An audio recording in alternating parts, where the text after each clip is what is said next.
Good morning and welcome to another edition of the Daily Fix. I am your usual host and presenter, Advocate Tulo Hoyani. This morning I'm still on the Bloemfontein cops. And I've said in the past that, I'll probe this issue until we get to the bottom of it. Because I am not convinced at all that we have the full picture of what happened here. Something is being kept away from South Africans, and the truth will come out. I have here with me now a critical analysis of what probably happened, possible scenarios, the possibilities of what could have happened.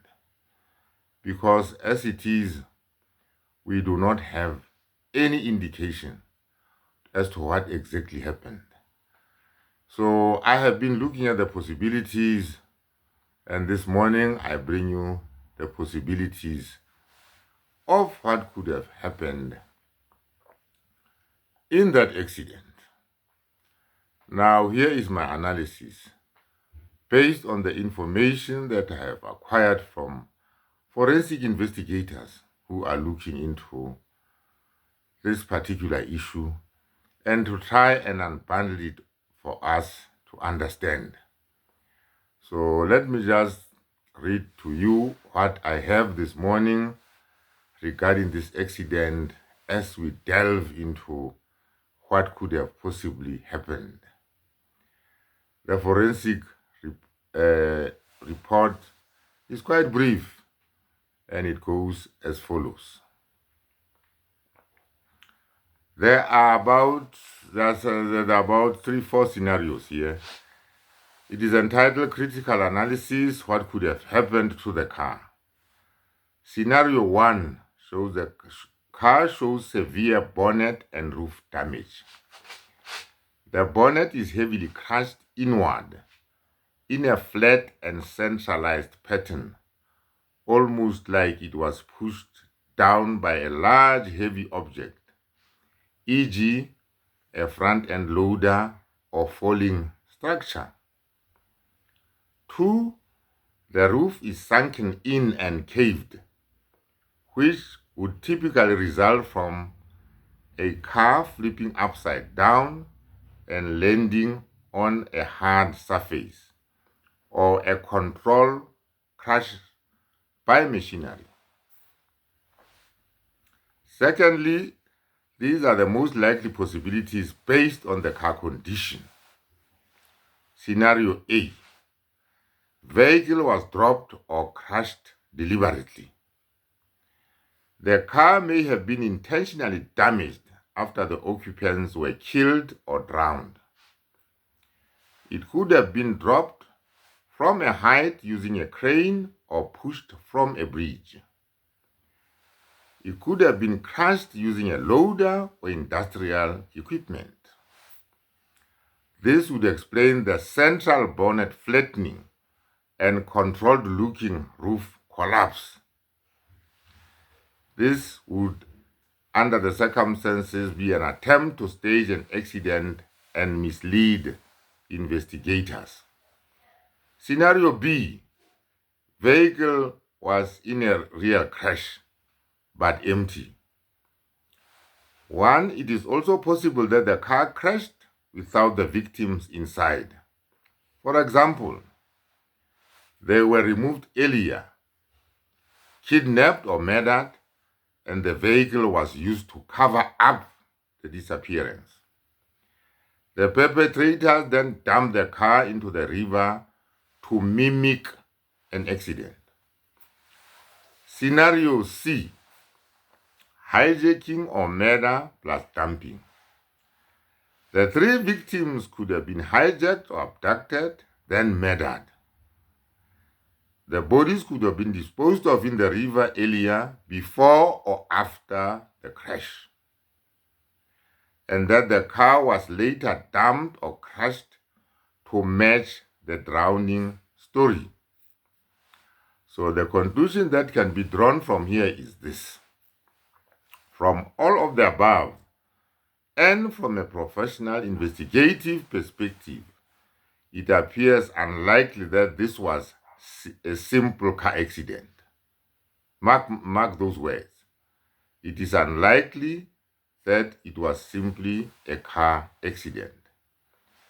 The damage to the car suggests either the staging of an accident after murder, 2, the intentional crashing of the vehicle to destroy evidence, and 3, the deliberate misdirection to avoid a criminal investigation.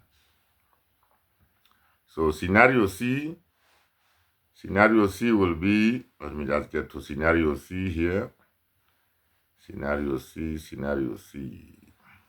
Scenario C could have been a hijacking or murder and dumping. The 3 victims could have been hijacked or abducted, then murdered. And secondly, the bodies could have been disposed of in the river either before or after death, and the car could have been later dumped or crushed to match the drowning story. So the conclusion of what likely happened here is this. From all of the above and from a professional investigative perspective, it appears unlikely this was a simple accident. I've already traversed that. And let me conclude by saying that the investigative, perspective into this is that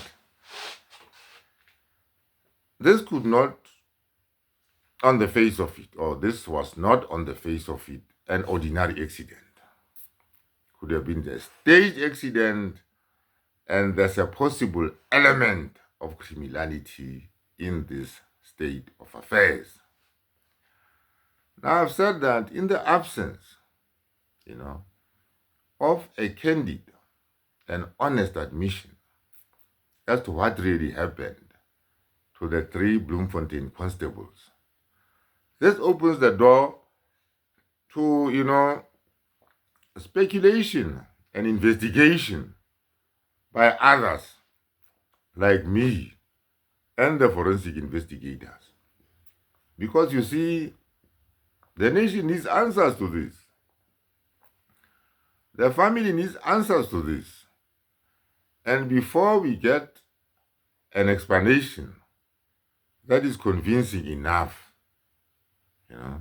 we will not tire to try and get to the bottom of what happened to the 3 Bloemfontein cops while they were on their way to Limpopo. Whether one of them, there's also speculation that one of them was not even a policeman, which came to me rather as a shock. But like I said, I'm digging deeper and deeper into these things, and as and when I get information, I will be bringing to you. I'm also looking to talking to forensic investigator Tapadima to run an interview on the Daily Fix on the latest. And I'm also trying to make frantic, contact, or frantic attempts to try and get in contact with some of the family members to get their take on what really happened on that fateful day. Having said that, let me thank you for watching this video and for watching all the other videos in the past. Please like and share these videos. Don't skip those ads, and have a wonderful, wonderful day.